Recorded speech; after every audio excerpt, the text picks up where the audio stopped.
Hello everyone, एक बार फिर से स्वागत है आपका अपना यूट्यूब चैनल साइंस गुरु रवि में। गाइज हम रिप्रोडक्टिव सिस्टम अर्थात प्रजनन तंत्र के प्रीवियस ईयर के क्वेश्चन कर रहे हैं जो आपसे रेलवे ग्रुप डी में, एनटीपीसी में, एएलपी टेक्नीशियन में, आरआरबी जेई में, आरपीएफ में पूछे गए हैं। तो सबसे पहले आप चैप्टर का नाम लिख लीजिए। चैप्टर का नाम है भैया रिप्रोडक्टिव सिस्टम। रिप्रोडक्टिव सिस्टम अर्थात प्रजनन तंत्र। पार्ट 1 में भैया हमने 6 क्वेश्चन किए थे, ये पार्ट 2 है भैया, ये भाग सेकंड है।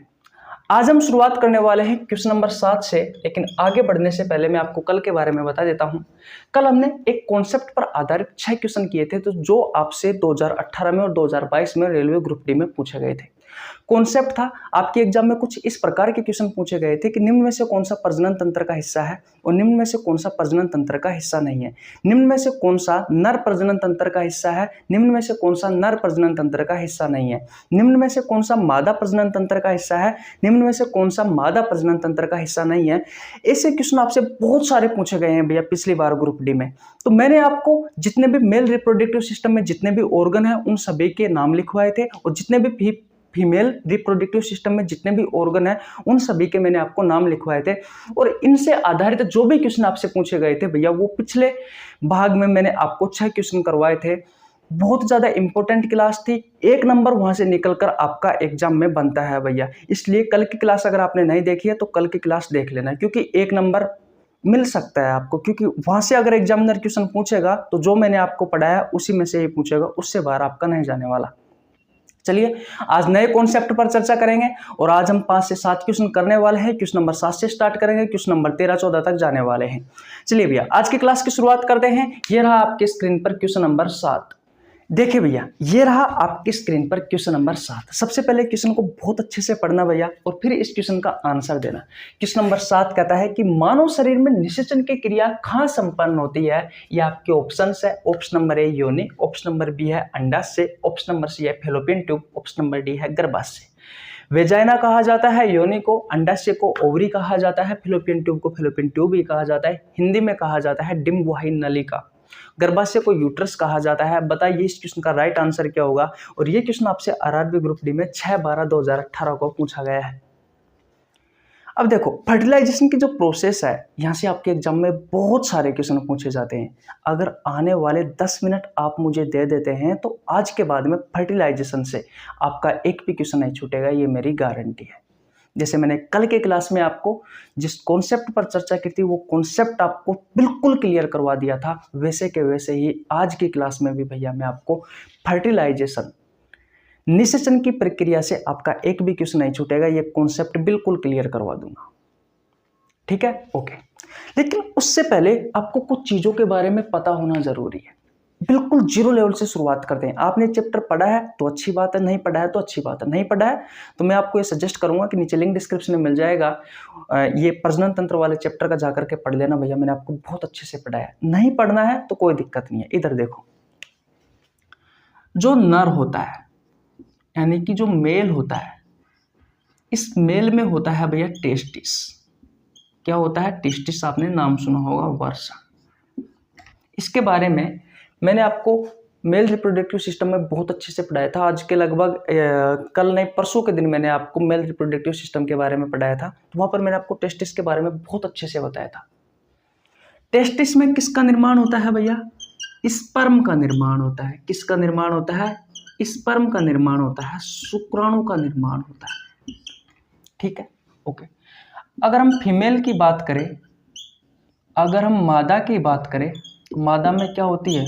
ओवरीज, ओवरी होती है भैया, यानी कि अंडाशय होता है। और इस अंडाशय में ओवा का निर्माण होता है, यानी कि अंडाणु का निर्माण होता है।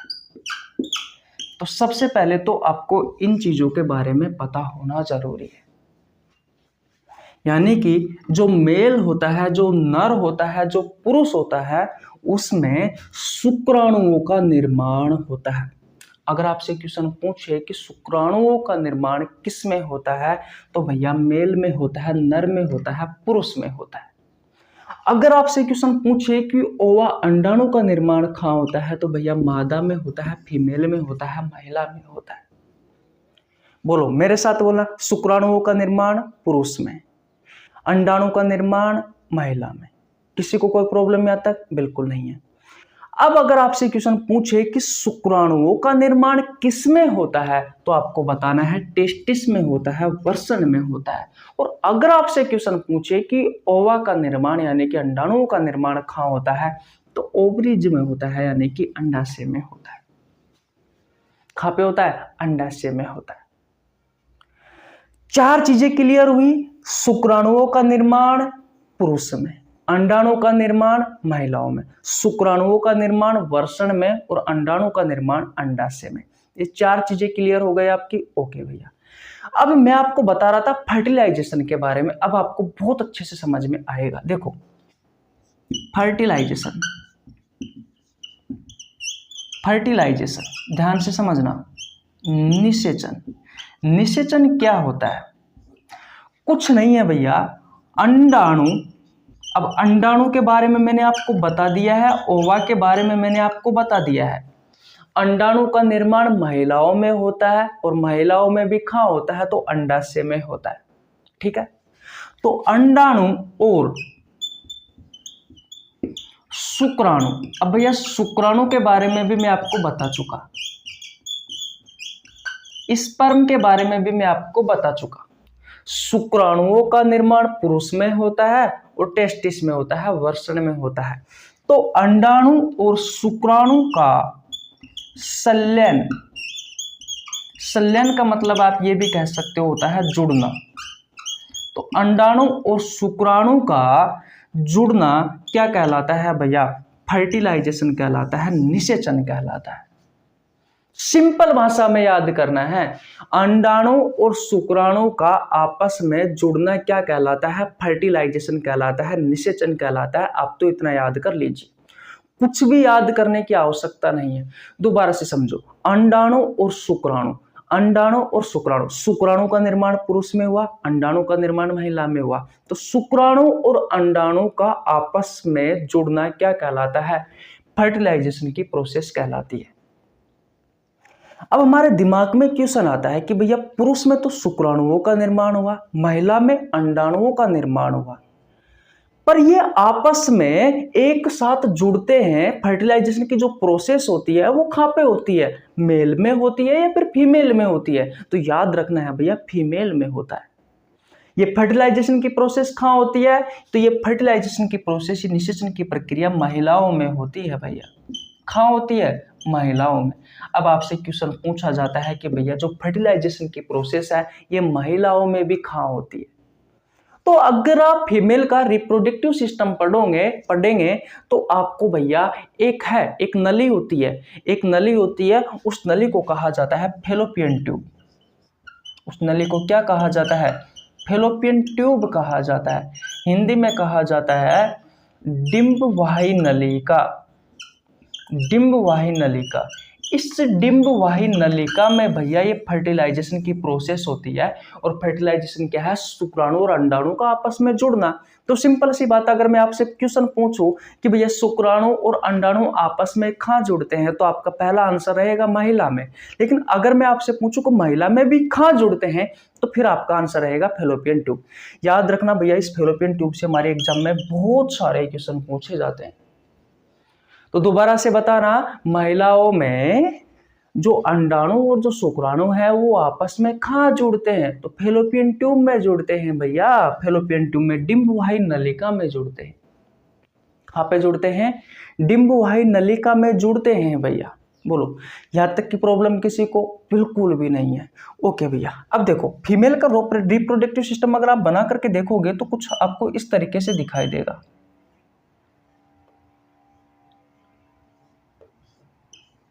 तो देखो ये जो होता है ये वाला, तो ये होता है अंडाशय। अंडाशय एक जोड़ी होता है फीमेल के रिप्रोडक्टिव सिस्टम में, मैंने आपको बहुत अच्छे से पढ़ाया है। अगर आपने ये रिप्रोडक्टिव सिस्टम वाला चैप्टर नहीं पढ़ा है तो आपको नीचे लिंक डिस्क्रिप्शन में मिल जाएगा, आप जाकर देख सकते हैं। एक इधर होता है अंडाशय, एक इधर होता है, ठीक है। और ये जो आपको ये नली जो दिखाई दे रही है, इस नली को कहा जाता है भैया फेलोपियन ट्यूब। इस नली को क्या कहा जाता है? इसे कहा जाता है भैया फेलोपियन ट्यूब। फेलोपियन ट्यूब, डिम्ब वाही नलिका इसे ही कहा जाता है। अब ये जो अंडाशय होता है, मैंने आपको यहाँ पे बताया है कि इस ओवरी में, इस अंडाशय में अंडाणु का निर्माण होता है। किसका निर्माण होता है? अंडाणु का निर्माण होता है। तो इस अंडाशय में किसका निर्माण हुआ? इसमें अंडाणु का निर्माण हुआ भैया, और अंडाणु का निर्माण होकर के ये कहाँ चला जाता है? इस फेलोपियन ट्यूब में चला जाता है। मान लीजिए यहाँ पर चला गया, यहाँ पे क्या है? यहाँ पे ये अंडाणु है कि नहीं है? अब भैया मेल बॉडी से क्या आते हैं? स्पर्म आते हैं सीमन के साथ में, है कि नहीं है? तो ये स्पर्म जो होते हैं वो फीमेल जो रिप्रोडक्टिव सिस्टम है, फीमेल का जो जेनाइटल एरिया है उसके थ्रू भैया कहाँ पे आते हैं? स्त्री जनन भाग में आते हैं, और वो भैया वेजाइना की सहायता से, सर्विक्स की सहायता से होता हुआ, गर्भाशय से होता हुआ कहाँ जाता है भैया? इस फेलोपियन ट्यूब में आ जाता है भैया। तो मान लीजिए यहाँ से क्या है? आपके स्पर्म आए, यहाँ से क्या है? ये स्पर्म आए भैया, ये शुक्राणु आए। अब शुक्राणु और अंडाणु आपस में यहाँ पर मिल गए, और यहाँ पर में मिल करके किसका निर्माण हुआ भैया? देखो अब वो मैं आपको बताऊंगा, लेकिन आपस में मिल गए, इस बात का आपको ध्यान रखना है भैया, है कि नहीं है? तो मैंने आपसे क्या कहा था? यहाँ पर फर्टिलाइजेशन की प्रोसेस हो गई है क्योंकि शुक्राणु और अंडाणु आपस में मिल गए। मैंने आपसे क्वेश्चन भी तो यही पूछा है कि भैया शुक्राणु और अंडाणु आपस में किस जगह पर मिलते हैं? तो भैया इस फेलोपियन ट्यूब में मिलते हैं। ये भी फेलोपियन ट्यूब ही है, ये भी ओवरी से निकलती है, और ये भी भैया फेलोपियन ट्यूब ही है जो ओवरी से निकलती है। अब एक बात को ध्यान रखना, दूसरा पॉइंट आपको क्या लिखना है, ये तो मैंने आपको समझा दिया, है कि नहीं है? और अगर आपको अच्छे से जानना है भैया हम प्रीवियस के क्वेश्चन कर रहे हैं तो यहाँ पर हम आपको ऐसे ही समझाएंगे, है कि नहीं है? मैंने आपको फीमेल का जो रिप्रोडक्टिव सिस्टम उसका डायग्राम बनाकर बहुत अच्छे से कहाँ पे समझाया था, जब मैंने आपको चैप्टर पढ़ाया था वहाँ पे समझाया था। तो भैया वहाँ जाकर आप चैप्टर पढ़ लीजिए, सारा डाउट क्लियर हो जाएगा। लेकिन फिर भी कुछ इंपॉर्टेंट बातें हैं वो मैं आपको बता देता हूँ। ये तो मैंने आपको डायग्राम की सहायता से बना दिया। इस अंडाशय में अंडाणु का निर्माण हुआ, इस रास्ते से स्पर्म आया, तो स्पर्म और ओवा यानी कि शुक्राणु और अंडाणु आपस में मिल गए कहाँ पर भैया? इस फेलोपियन ट्यूब में। मैंने आपसे यही तो कहा था कि शुक्राणु और जो अंडाणु है वो आपस में कहाँ मिलते हैं भैया? फेलोपियन ट्यूब में, डिम्ब वाही नलिका में मिलते हैं। और अंडाणु और शुक्राणु के मिलने की जो प्रोसेस होती है उसे ही फर्टिलाइजेशन कहा जाता है, उसे ही निषेचन कहा जाता है। ठीक है भैया, तो ये सारी बातें क्लियर हो गई, किसी को कोई प्रॉब्लम यहाँ तक बिल्कुल नहीं होनी चाहिए। अब ध्यान से समझना भैया, अब ध्यान से समझना, मैं इसको मिटा दूं? ओके, मैंने आपसे क्या कहा था? शुक्राणु और अंडाणु, देखो ध्यान से समझना, ये मेल है। अब मेल में किसका निर्माण हुआ? स्पर्म का यानी कि शुक्राणु का, और ये फीमेल है, और फीमेल में किसका निर्माण हुआ? ओवा का यानी कि अंडाणु का। ये आपस में जुड़े तो क्या हुआ? फर्टिलाइजेशन की प्रोसेस हो गई भैया, भाई निषेचन की प्रोसेस हो गई। और निषेचन की प्रोसेस के तहत जब शुक्राणु और अंडाणु आपस में जुड़े तो किसका निर्माण होगा? तो भैया जाइगोट का निर्माण होगा। इस बात का आपको ध्यान रखना है। जाइगोट को हिंदी में कहा जाता है युग्मनज। अभी युग्मनज से बहुत सारे मैं आपको क्वेश्चन करवाने वाला हूं, तो याद रखना जब शुक्राणु और अंडाणु आपस में जुड़ते हैं तो किसका निर्माण होता है? जाइगोट का निर्माण होता है। आपसे क्वेश्चन पूछेगा कि शुक्राणु और अंडाणु आपस में जुड़ेंगे तो फर्टिलाइजेशन की प्रोसेस के तहत किसका निर्माण होगा? तो जाइगोट का निर्माण होगा। ये जो मैंने लाइन बोली है, ये लाइन सेम टू सेम आपके एग्जाम में पूछी गई है। तो किसका निर्माण हुआ फर्टिलाइजेशन की प्रोसेस के तहत? जब शुक्राणु और अंडाणु आपस में जुड़े तो जाइगोट का निर्माण हुआ, युग्मनज का निर्माण हुआ। याद रखना ये जो जाइगोट है ये एक कोशिका है भैया, ये यूनिसेलुलर है, ये यूनिसेलुलर है, ये एक कोशिकीय होता है भैया। ये जाइगोट क्या है? एक कोशिकीय है। मैं लिख देता हूं कि ये एक कोशिकीय है भैया, ठीक है। और इसी जाइगोट को भैया मानव जीवन की ईंट कहा जाता है। ये मानव जीवन की पहली कोशिका है भैया, ये मानव जीवन की पहली कोशिका है। इसी कोशिका में कोशिका विभाजन होगा जिसके तहत बहुत सारी कोशिकाएं बनेगी। जब कोशिका समूह बना लेगी तो उत्तक का निर्माण होगा। जब उत्तक समूह बना लेते हैं तो अंग का निर्माण होता है। जब अंग समूह बना लेते हैं तो अंग तंत्र का निर्माण होता है। जब अंग तंत्र समूह बना लेते हैं तो एक लिविंग बॉडी, एक सजीव शरीर का निर्माण होता है। तो इसी जाइगोट से भैया पूरे शरीर का निर्माण होता है, हमारे शरीर का। इसलिए इसे मानव जीवन की ईंट भी कहा गया है और इसे मानव जीवन की पहली कोशिका भी कहा गया है। बोलो, इतनी बात किसी को कोई प्रॉब्लम यहाँ तक बिल्कुल भी नहीं होनी चाहिए भैया, बिल्कुल भी नहीं होनी चाहिए, क्योंकि मैं सारी चीज आपको बिल्कुल आसान भाषा में पढ़ा रहा हूँ। और एक क्वेश्चन, एक लाइन और याद कर लेना भैया, वो लाइन इंपॉर्टेंट है। देखो ये चीजें आपको क्लियर हो गई ना। अब एक लाइन जो मैं बोल रहा हूं वो इंपॉर्टेंट है क्योंकि वहां से भी आपके एग्जाम में क्वेश्चन पूछे गए। क्या कि जो अंडाशय है, जो अंडाशय है, इस अंडाशय में आप सभी को पता है किसका निर्माण होता है, अंडाणु का निर्माण होता है। और ये अंडाणु कहाँ पे निकलते हैं, तो भैया अभी देखा अंडाशय में जो अंडाणु का निर्माण होता है कहाँ पे निकले, इस फेलोपियन ट्यूब में निकले। ये जो नली आपको दिखाई दे रही है, ये जो नली आपको ये ट्यूब दिखाई दे रही है, इसे फेलोपियन ट्यूब कहा जाता है भैया। तो ये फेलोपियन ट्यूब में निकलते हैं। और ये फेलोपियन ट्यूब कहाँ पे खुलती है, तो भैया गर्भाशय में खुलती है। ये गर्भाशय है भैया, ये क्या है, ये गर्भाशय है भैया। तो गर्भाशय में खुलती है। तो कहने का मतलब क्या हुआ कि इस अंडाशय में अंडाणु का निर्माण हुआ, और इस अंडाणु को ये जो फेलोपियन ट्यूब है, मैं शॉर्ट फॉर्म में लिख रहा हूँ एफटी, ये जो फेलोपियन ट्यूब है भैया, ये फेलोपियन ट्यूब गर्भाशय तक लेकर के जाती है। कहाँ तक लेकर के जाती है, गर्भाशय तक लेकर के जाती है। किसको, इस अंडाणु को भैया। तो ये चीज भी आप याद कर लेना।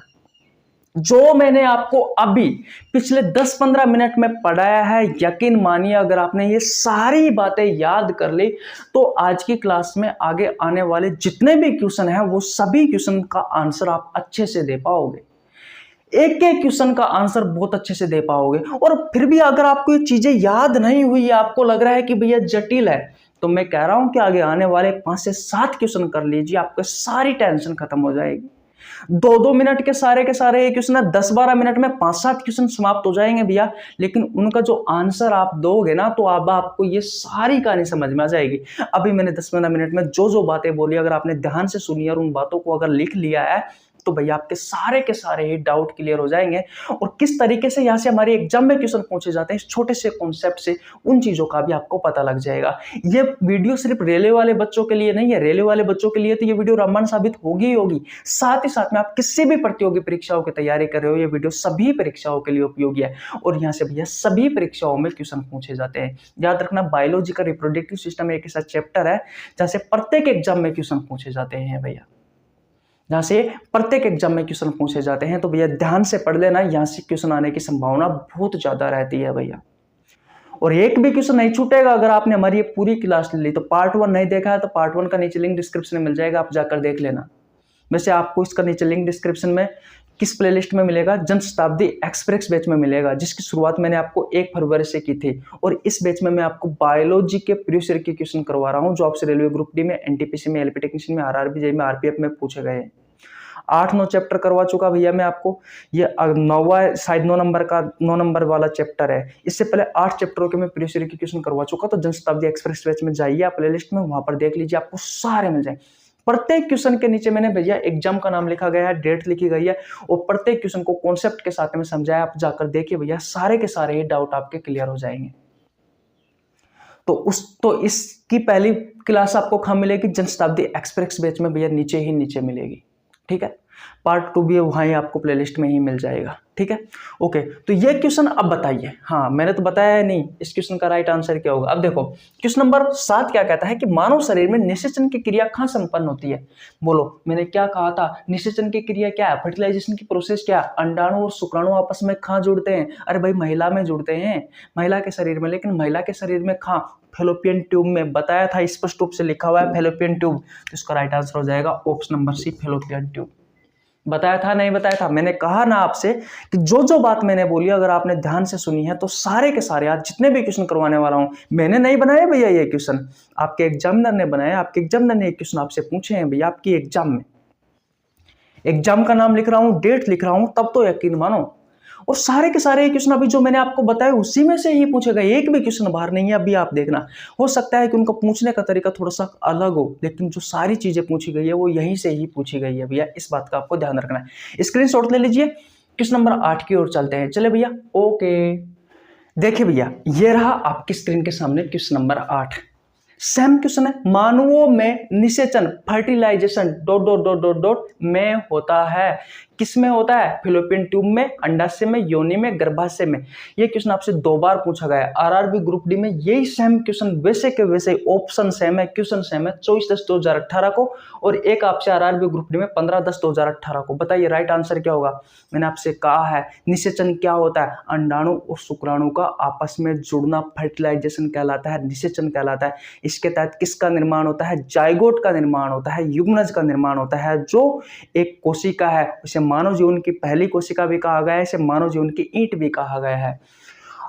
फीमेल में यानी कि महिला में ये फर्टिलाइजेशन की प्रोसेस होती है। भाई जो अंडाशय होता है उस अंडाशय में अंडाणु का निर्माण होता है, फिर ये अंडाणु फैलोपियन ट्यूब में चला जाता है और भैया फैलोपियन ट्यूब में शुक्राणु आता है भैया, और शुक्राणु और अंडाणु आपस में कहाँ जुड़ते हैं? फैलोपियन ट्यूब में जुड़ते हैं। और शुक्राणु और अंडाणु का आपस में जुड़ना ही क्या कहलाता है?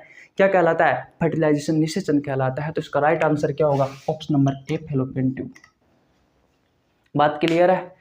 बात क्लियर है? किसी को कोई प्रॉब्लम बिल्कुल नहीं होनी चाहिए। नेक्स्ट क्वेश्चन की ओर चलते हैं, क्वेश्चन नंबर 9 की ओर चले। ओके, देखिए भैया ये रहा आपके सामने क्वेश्चन नंबर 9। क्वेश्चन नंबर 9 कहता है डिम्ब। डिम्ब भैया अंडाणु को कहा जाता है।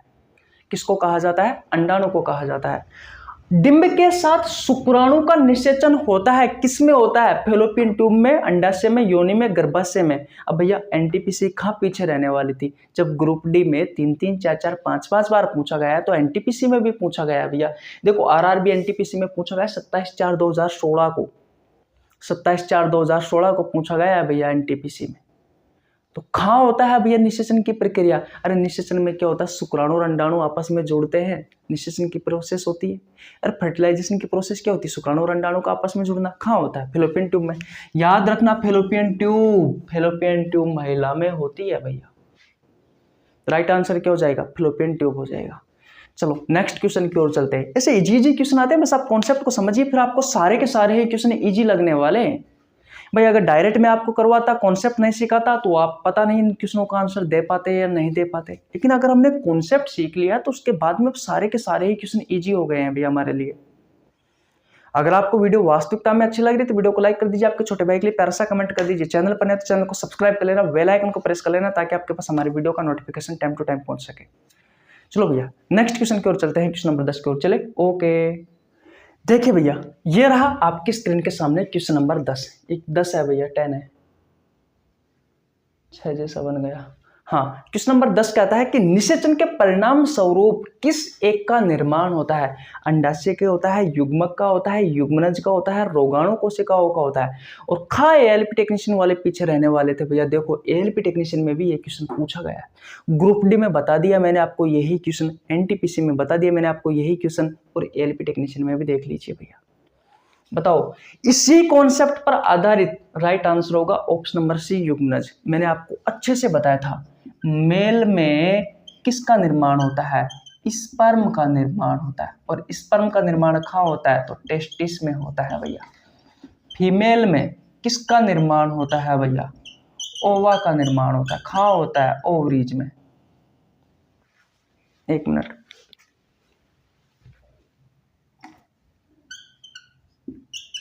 ओवरीज में यानी कि अंडाशय में। ठीक है। हाँ अब देखो शुक्राणु और अंडाणु आपस में जुड़े तो फर्टिलाइजेशन की प्रोसेस हो गई। अरे भैया फर्टिलाइजेशन की प्रोसेस हुई या नहीं हुई? निषेचन की प्रक्रिया हो गई।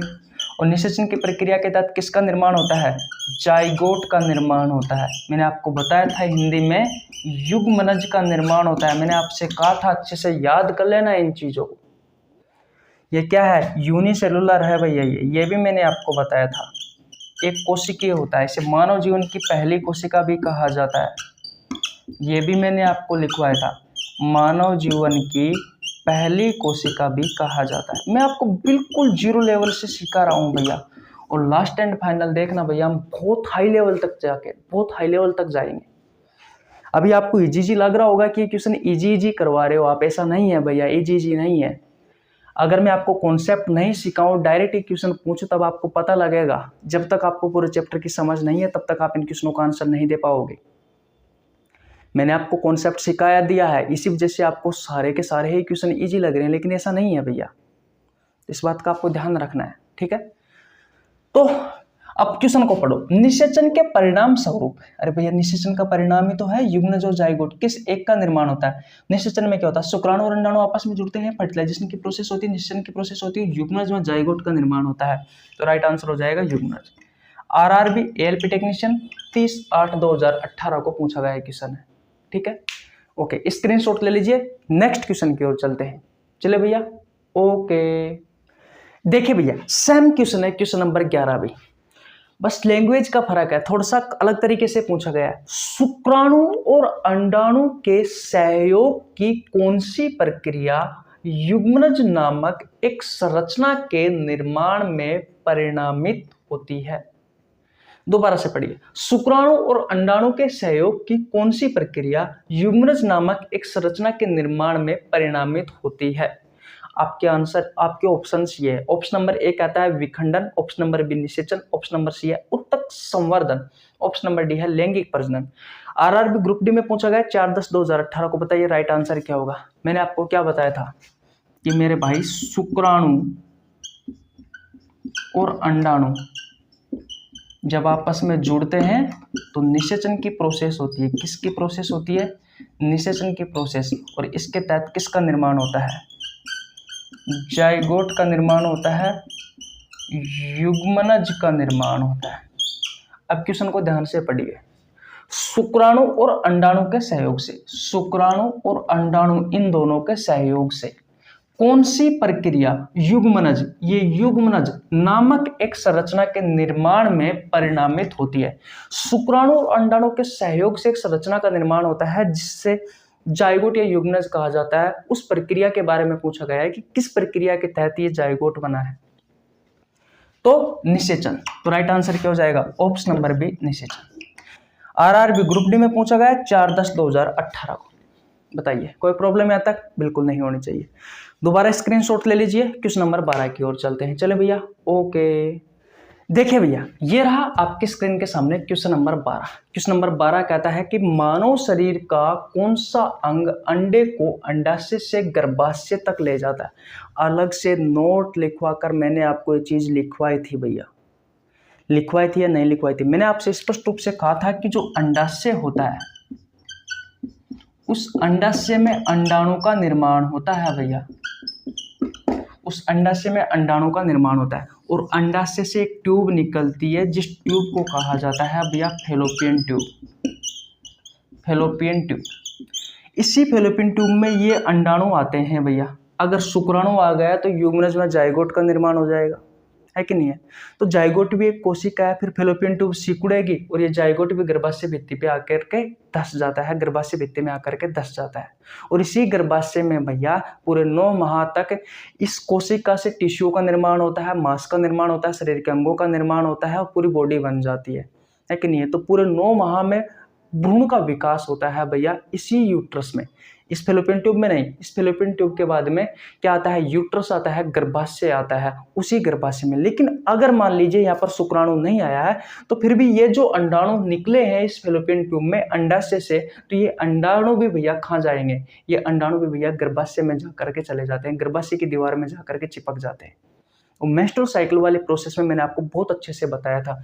तो याद रखना, अंडाशय से एक गर्भाशय के बीच में एक ट्यूब होती है और इस ट्यूब को कहा जाता है फैलोपियन ट्यूब, जिसमें अंडाणु को अंडाशय से लेकर के गर्भाशय तक पहुंचाने का काम ये फैलोपियन ट्यूब करती है भैया। इस बात का आपको ध्यान रखना है।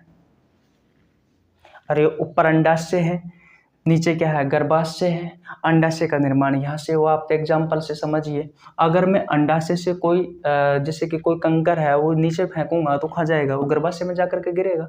सब वैसे ही याद रखना, अंडाशय में अंडाणुओं का निर्माण होता है। अंडाशय और गर्भाशय के बीच में एक फैलोपियन ट्यूब लगी होती है, एक नली लगी हुई होती है। इस अंडाशय से अंडाणु निकलते हैं बाहर और फिर गर्भाशय में जाकर के गर्भाशय में चले जाते हैं। बात खत्म। ऐसे याद कर लेना। तो राइट आंसर क्या होगा भैया? Fallopian tube, option number A. Screenshot ले लीजिए भैया, ले लिया आपने स्क्रीनशॉट? ओके। क्वेश्चन नंबर 13 की ओर चलते हैं। चले, ओके।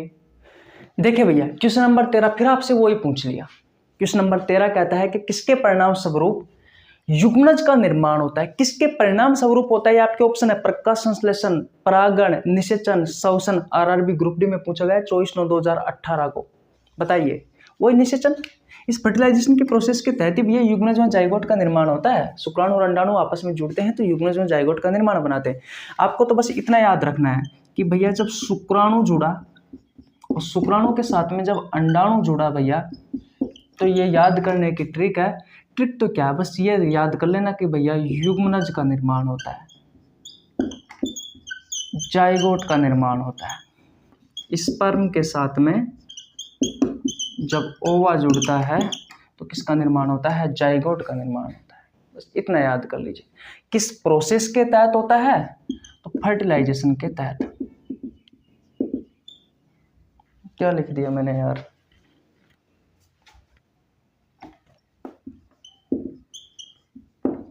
निषेचन की प्रक्रिया के तहत। बस इतना याद करना है, ठीक है? बात क्लियर है?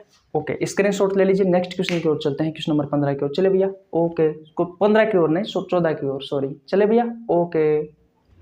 देखिए भैया, ये रहा आपकी स्क्रीन के सामने क्वेश्चन नंबर 14।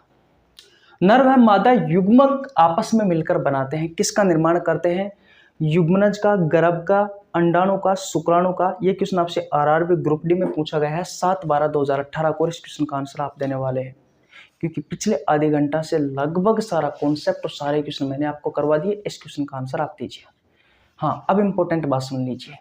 सुबह 6 बजे और शाम 6 बजे कम्युनिटी पोस्ट में बायोलॉजी, फिजिक्स और केमिस्ट्री के इंपॉर्टेंट क्वेश्चन डालता हूँ, जो आपसे रेलवे ग्रुप डी में, एनटीपीसी में, एलपी टेक्नीशियन में, आरआरबी, जेई में, आरपीएफ में या तो पिछली परीक्षाओं में पूछे गए या फिर आगे पूछे जाने की संभावना है। ऐसे क्वेश्चन डालता हूँ जिसका आंसर हर रोज 10,000 स्टूडेंट देते हैं। आप भी दीजिए, ताकि बायोलॉजी, फिजिक्स, केमिस्ट्री के अच्छे अच्छे क्वेश्चनों पर आपकी पकड़ बनी रहे, ठीक है? दूसरी बात, अगर आपको बायोलॉजी पढ़नी है, किसी भी प्रतियोगी परीक्षाओं की तैयारी कर रहे हो, तो आप इस यूट्यूब चैनल पर फ्री ऑफ कॉस्ट अच्छे कंटेंट के साथ पढ़ सकते हो। मैंने बायोलॉजी के बहुत सारे चैप्टर करवा रखे हैं, बहुत सारे चैप्टर के एमसीक्यू क्वेश्चन करवा रखे हैं। नहीं देखे हैं तो चैनल पर जाइए, प्लेलिस्ट में जाकर चेकआउट करिए, वीडियो देखिए भैया। चैनल को सब्सक्राइब नहीं किया तो चैनल को सब्सक्राइब कर लेना, इंपॉर्टेंट है, क्योंकि नोटिफिकेशन इसी वजह से आता है आपके पास। कभी कभी यूट्यूब क्या होता है, इंप्रेशन भेजता नहीं है और आपके पास नोटिफिकेशन पहुंचता नहीं है। आप वीडियो देखते नहीं हो, फिर कहते हो आप वीडियो अपलोड नहीं करते। अपलोड करते हैं भैया, हम time to time video upload करते हैं। आपने चैनल को सब्सक्राइब ही नहीं करके रखा, और सब्सक्राइब नहीं करोगे तो नोटिफिकेशन कैसे पहुंचेगा? इसलिए चैनल को अभी सब्सक्राइब कर लो। कर लिया? ओके। वीडियो को लाइक कर दो, आपके छोटे भाई के लिए प्यारा सा कमेंट कर दीजिए, और अपने दोस्तों के पास इस वीडियो को आप शेयर कर सकते हो। ओके, तो क्वेश्चन नंबर 15 से इसके पार्ट 3 में हम आपको और क्वेश्चन करवाएंगे, यानी कि क्वेश्चन नंबर 15 से कल की क्लास की शुरुआत करेंगे। तो आशा करता हूँ ये क्लास आपको बहुत अच्छे से समझ में आ गई होगी। स्क्रीनशॉट ले लीजिए, इस क्वेश्चन का आंसर कमेंट बॉक्स में बता दीजिए। तब तक के लिए जय हिंद, जय भारत, राम राम।